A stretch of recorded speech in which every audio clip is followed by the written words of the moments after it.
बहुत समय पहले आसमान, पृथ्वी और पाताल तीनों लोक में बड़ी हलचल मची हुई थी। असुर राजा महिषासुर, जिसने कठोर तप कर असीम शक्ति प्राप्त की थी, देवताओं पर आक्रमण कर चुका था।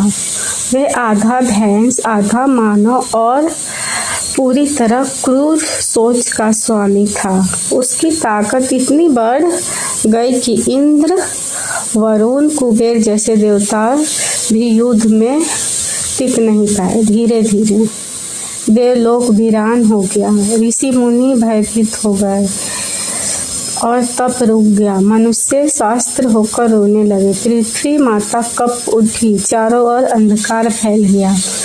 देवताओं की सभा, समाधान की खोज।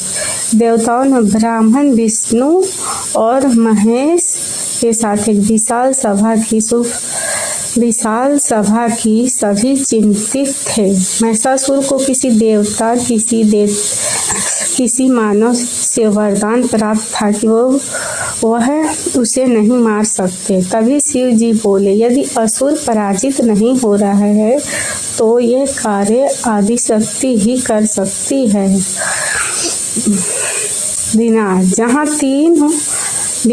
जहाँ तीनों एक साथ हो वहीं से समाधान निकलेगा। विष्णु जी ने गंभीरता से कहा, हमें वे शक्ति जगनी होगी जो संपूर्ण सृष्टि की माता है।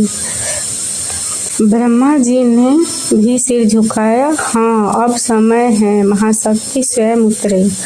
देवताओं की ऊर्जा का मिलन, माँ दुर्गा का प्रकट।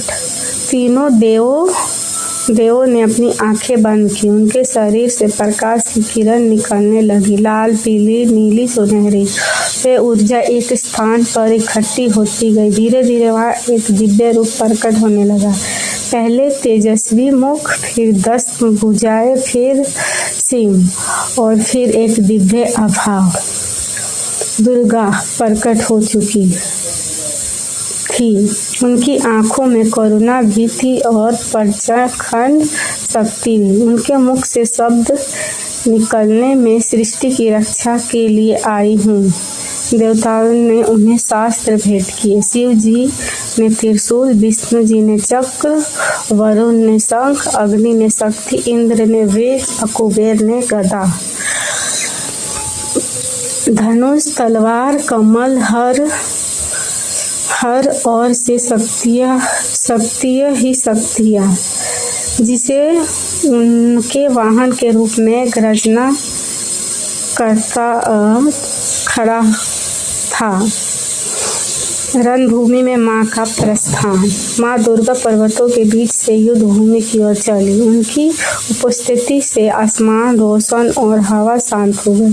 जहाँ महिषासुर ने जगदम्बा का दर्शन किया तो हंसकर बोले, एक स्त्री मुझसे युद्ध करेगी, ये अपमान है। माँ ने शांत स्वर में कहा, अहंकार तुम्हारा सबसे बड़ा शत्रु है महिषासुर, आज इसका अंत होना ही है। महिषासुर क्रोधित हुआ और युद्ध आरंभ हुआ।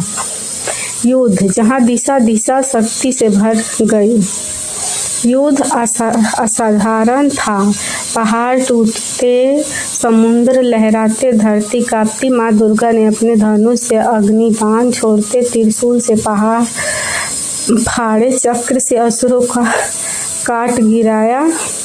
दूसरी ओर महिषासुर भी रूप बदलता हुआ लड़ता रहा। कभी भैंस, कभी हाथी, कभी सिंह, कभी मानव, कभी बादल बनकर आकाश में फैल गया।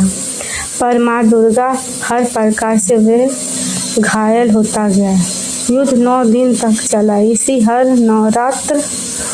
नवरात्र मानते हैं। माँ की इन 9 रातों की विजय के रूप में अंतिम दिन विजय का क्षण। 10वें दिन महिषासुर ने भयंकर भैंस रूप धारण किया। धरती फटने लगी, पेड़ उखड़ने लगे। माँ दुर्गा ने शांत स्वर में कहा, तुम्हारा अंत निश्चित है। उन्होंने अपने सिंह को संकेत दिया। सिंह महिषासुर पर झपटा। उसी क्षण माँ दुर्गा ने त्रिशूल उसके हृदय में प्रविष्ट कर दिया। महिषासुर गिर पड़ा, उसकी गर्जना शांत हो गई। युद्ध समाप्त हो चुका था। देवताओं ने प्रणाम कर कहा, माता आज आपने सृष्टि को बचाया, आपको कोटि कोटि नमन। वह दिन विजयदशमी कहलाया, जिस दिन धर्म ही अधर्म पर विजय हुई। माँ का संदेश, शक्ति भीतर है। माता रानी ने सभी से कहा, जब जब संसार पर संकट आता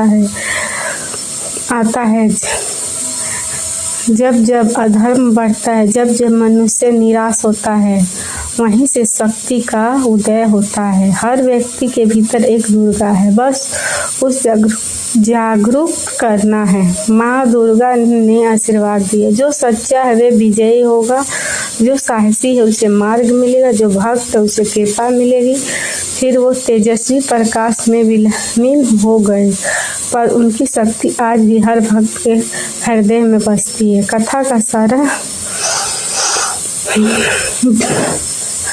ये कथा